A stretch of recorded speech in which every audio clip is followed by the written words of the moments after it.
Vale, he mencionado un montón de lenguajes de programación. Los lenguajes de programación se dividen en tipos, encima. Es que si parecía poco, ¿verdad? Si hay un montón de lenguajes de programación, encima los tenemos que dividir en tipos. Voy a hacer una separación muy típica de los tipos de lenguaje de programación. ¿Qué tipos de lenguaje de programación hay? Bueno, vamos a hacer dos tipos por una parte y dos tipos por otra, para hacerlo sencillo. El primer tipo es el tipo de lenguaje compilado. ¿Qué es esto de un lenguaje compilado? Bueno, los lenguajes compilados son aquellos que, a partir de nuestro código, de nuestro programa, se genera un programa que el procesador es capaz de ejecutar directamente a través del sistema operativo. Es decir, yo hago un programa en C, en ensamblador o en cualquier otro lenguaje, utilizo una herramienta que se llama compilador. Ese compilador lo transforma en una secuencia de ceros y unos, y esa secuencia de ceros y unos directamente es capaz de ser ejecutada en mi procesador. Evidentemente, el sistema operativo tiene que ayudarle. El sistema operativo carga este programa en la memoria y lo ejecuta, pero se ejecuta nativamente. Esto también es un tipo, perdón, un tipo de lenguaje nativo. Es decir, el procesador es capaz de ejecutarlo sin ayuda intermedia, más allá de que la carga del sistema operativo se realice en memoria. Y el otro tipo de lenguajes son los lenguajes interpretados. ¿Qué leche es esto de un lenguaje interpretado, verdad? Bueno, pues un lenguaje interpretado también parte de un código origen, nuestro código fuente, pero no se compila a algo que entiende el procesador. Se puede compilar a algo intermedio. Este lenguaje intermedio se suele llamar bytecode o bitecode. Esto ya cada cual la pronunciación como queramos, ¿vale? Pero este intermedio, esta cosa intermedia, mi procesador no la entiende. Entonces, ¿qué necesito yo para poder ejecutar un programa interpretado? Bueno, pues como casi como su nombre indica, necesito un intérprete. ¿Qué es un intérprete? Un intérprete es un programa que lee el código y ejecuta el programa paso a paso, pero no lo ejecuta directamente sobre mi procesador, sino que lo ejecuta sobre él mismo. Son muchísimo más lentos que los lenguajes compilados. ¿Por qué? Hombre, no es lo mismo que el procesador esté ahí trabajando a toda máquina con lo que él entiende, a que el intérprete diga, bueno, asigno 1, me muevo abajo, cargo a la derecha, y lo vaya ejecutando. Vamos a poner ejemplos de los dos tipos de lenguajes. Lenguajes compilados. El lenguaje compilado por excelencia es el lenguaje de programación C. Y Go también es compilado. Hay más lenguajes compilados y hay muchísimos más lenguajes compilados. Ensamblador, por ejemplo, es compilado. ¿Qué tipos de lenguajes son los interpretados? ¿O cuáles son los típicos lenguajes interpretados? Bueno, aquí lo primero que a muchos se nos cae el mito es Java. Java es un lenguaje interpretado. Lo interpreta un programa. Java no se ejecuta en mi procesador. Java se ejecuta en una cosita que se llama Java Virtual Machine o JVM. ¿Qué más lenguajes de programación interpretados comunes hay a día de hoy? Bueno, pues Python es interpretado, Perl es interpretado, PHP es interpretado. Todos necesitan un intérprete. ¿Qué ventajas y qué desventajas tenemos entre compilado e interpretado? Bueno, pues a ver, el compilado va mucho más rápido. Sin embargo, yo necesito un compilador que sea capaz de generarme una secuencia de unos y ceros acorde a mi procesador. ¿Qué quiere decir? ¿Qué quiere decir esto? Los procesadores tienen una cosita que se llama arquitectura. Esa arquitectura tiene una cosita que se llama ISA, que define cómo funcionan.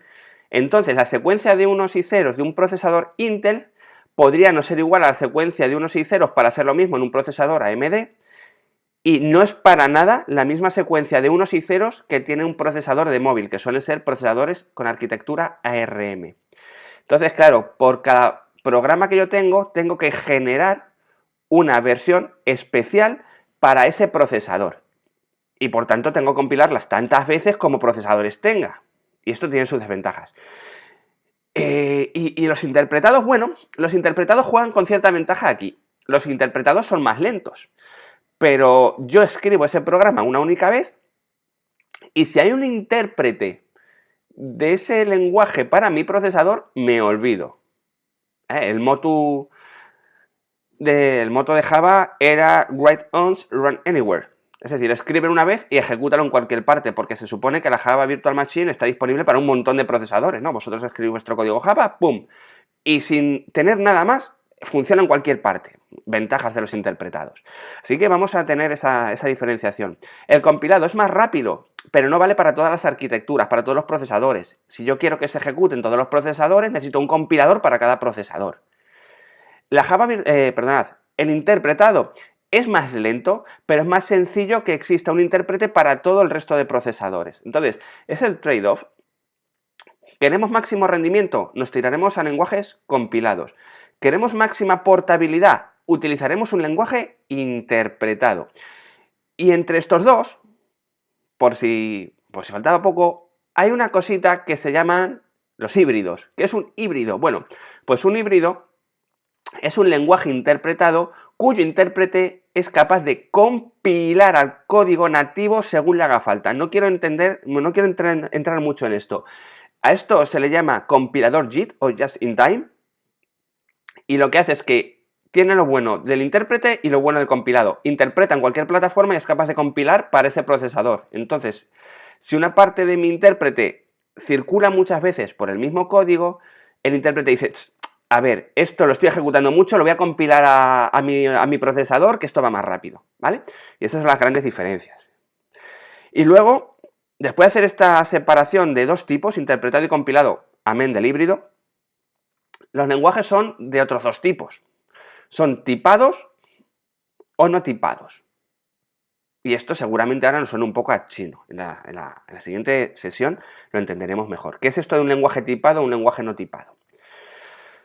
Los lenguajes tipados son aquellos en los que yo puedo almacenar datos, pero le tengo que decir a mi programa qué tipo de dato es. Si es un número, si es una cadena de texto, un mensaje, si es un valor numérico. Y los no tipados, ¿cuáles son? Bueno, pues son aquellos en los que mi compilador o intérprete es capaz de deducir automáticamente qué tipo de dato es. No quiero entrar demasiado en materia en esto, pero ambos tienen sus ventajas y ambos tienen sus inconvenientes. Eso ya, cada cual decidirá qué forma utilizarla. A modo de curiosidad, ¿yo puedo elegir si un lenguaje, yo puedo elegir cualquier lenguaje y hacerlo tipado o no tipado? No, para nada. Los lenguajes son tipados o no tipados según el desarrollador del compilador. Por ejemplo, PHP es no tipado. ¿Yo puedo hacerlo tipado? Bueno, en las últimas versiones sí. C es tipado, Go es tipado, Java es tipado. ¿Yo puedo hacerlos no tipados? No, porque los autores del lenguaje decidieron que fueran de una forma o de otra. No puedo mezclarlos, ¿vale? Hay ciertas excepciones, ciertos peros que no vamos a ver. Eso en las siguientes sesiones, cuando estemos ya en materia en el bootcamp, cuando estemos viendo ya los lenguajes de programación, sí que haremos inciso en todo esto. Y ahora vamos a hablar de aplicaciones. ¿Qué tipos de aplicaciones hay? ¿No? Porque ya sabemos los lenguajes de programación, sabemos que pueden ser compilados, interpretados, tipados o no tipados, pero ¿qué puedo hacer yo con los lenguajes de programación, aparte de romperme la cabeza utilizándolos? Bueno, pues podemos hacer muchas cosas.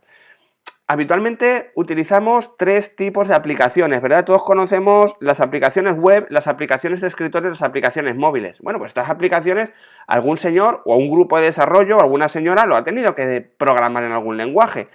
Y con el tiempo, desde que esto salió, las primeras aplicaciones gráficas a finales de los 80 más o menos, con macOS y con Windows 1.0, bueno, pues básicamente hemos ido evolucionando y ya tenemos unos modelos, ya casi todo el mundo desarrollamos de la misma forma. Es que si cada uno desarrollamos de una forma distinta, morimos. Entonces, bueno, estamos más o menos de acuerdo y podemos casi que globalizar las aplicaciones en cómo funcionan.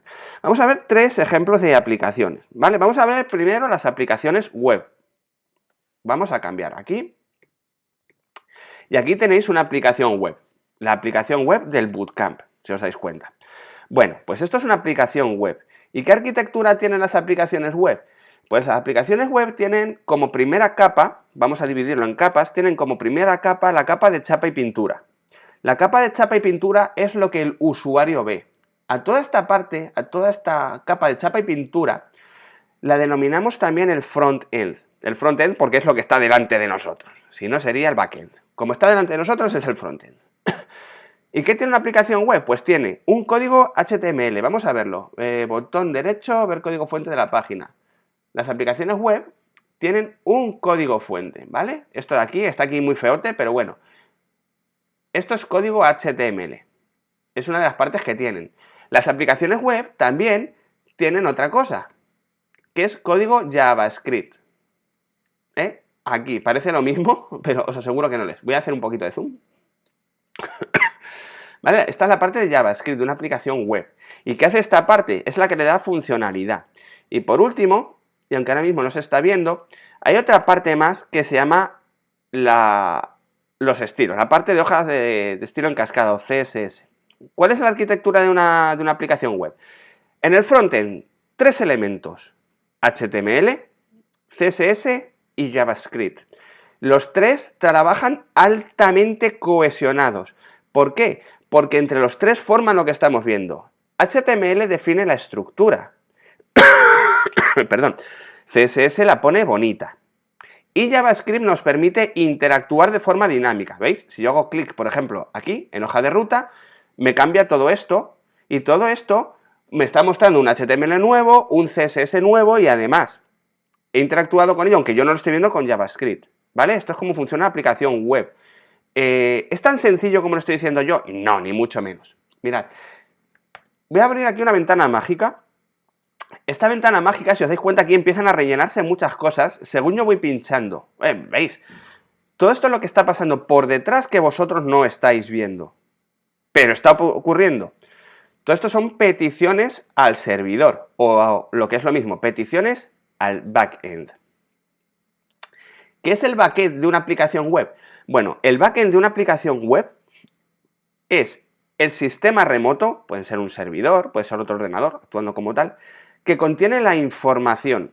Yo le digo con mi frontend, con mi página web, dime el listado de cursos, y mi navegador le dice al servidor, oye, mándame el listado de cursos. El servidor coge el listado de cursos, se lo da al navegador y dice, oye, mira, aquí tienes el listado de cursos, ¿vale? El navegador lo recibe y dice, vale, lo voy a pintar ahora en bonito. Y aquí nos lo ha pintado en bonito, ¿vale? Esto es la arquitectura de una aplicación web.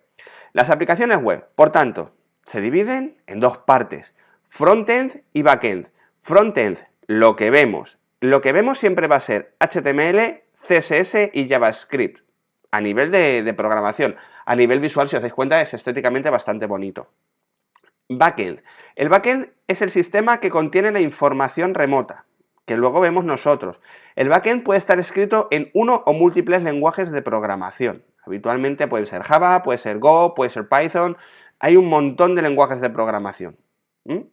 Entonces, recapitulamos. Aplicación web. Frontend y backend. El frontend es lo que vemos. El backend es lo que contiene la información. El frontend, que es lo que vemos, tiene 3 elementos, HTML, JavaScript y CSS. El backend, que es lo que no vemos, puede estar programado en cualquier lenguaje de programación. En el bootcamp vamos a hacer mucho inciso en varios lenguajes de programación y vais a desarrollar un backend completo con varios lenguajes, con PHP, con Java, con Python. ¿Vale? Que no nos quedemos cortos. Esto es una aplicación típica, una aplicación web, pero también hay más aplicaciones. Pues una aplicación de escritorio, por ejemplo. Vamos a coger Draw, que además la tenemos aquí preparada para después. Si os dais cuenta, es más de lo mismo. Tenemos la parte que vemos y la parte que no vemos. La parte que vemos es la que el usuario, con la que el usuario interactúa. Bueno, aquí yo tengo unas cajas, yo puedo poner aquí otros elementos, un actor, los puedo unir, ¿veis? Bastante sencillo todo. Y si nos damos cuenta, realmente hace lo mismo. Yo estoy viendo una cosa. Solo, ¿qué es lo que cambia? Bueno, pues cambia cómo está programada. Tengo una botonera aquí, si os dais cuenta, aquí tengo una botonera, archivo, editar, vista, organizar. En la aplicación web tengo una botonera. En la aplicación web tengo una zona de acción, donde un cuerpo, aquí, donde yo puedo interactuar con todo. Pero es que si me voy a la aplicación de escritorio, también tengo lo mismo. O sea, es que os dais cuenta, es que es exactamente lo mismo. Cambian las tecnologías subyacentes. Esta aplicación, no sé en qué lenguaje estará programada, pero típicamente cuando utilizamos aplicaciones en macOS, están desarrolladas en el lenguaje de programación Swift. Cuando utilizamos Windows suelen estar desarrolladas en .NET o C++. Y cuando utilizamos Linux suelen estar desarrolladas en C, si utilizamos el entorno gráfico GNOME con la librería GTK, o C++ si utilizamos KDE utilizando la librería Qt, ¿vale? Qt. Es lo mismo, una y otra vez. ¿Y las aplicaciones móviles? Pues las aplicaciones móviles, voy a coger mi móvil, voy a abrir una y os la voy a enseñar. Vamos a coger, por ejemplo, voy a hacerlo aquí directamente a cámara, ¿vale? Porque no tengo ninguna aplicación preparada. Voy a coger la aplicación, venga, ¿por qué no? Vamos a coger la aplicación del Burger King. Una aplicación cualquiera. Vale, si os dais cuenta, es una aplicación normal y correcta. Aquí se ve. Y es exactamente lo mismo. Esta es la parte que veo, con la que yo puedo interactuar. Yo pincho aquí y aquí se me sale otra cosa. Bueno, pues es una aplicación igual. ¿Qué es lo que definiríamos o qué es lo que diríamos que es distinto entre las aplicaciones de escritorio, las aplicaciones web y las aplicaciones móviles que las pongo en otro grupo? La lógica. Una aplicación de escritorio, como podéis ver aquí, tiene un montón de información, tengo aquí un montón de menús.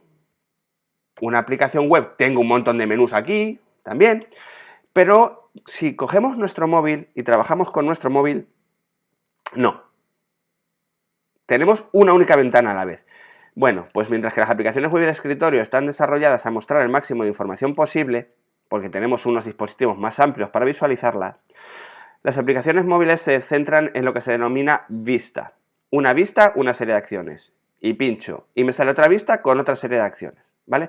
Pero la arquitectura es lo mismo. Las aplicaciones móviles también pueden trabajar con un frontend, que es lo que vemos, y con un backend, que es lo que no vemos. Cogemos, por ejemplo, Twitter. Yo abro, tengo mi feed de tweets directamente a la aplicación, pero esos tweets de alguna parte tienen que salir, ¿no? ¿De dónde? De un backend. Así que es lo mismo. Casi todas las aplicaciones de hoy en día funcionan igual. Frontend, lo que vemos. Backend, lo que no vemos.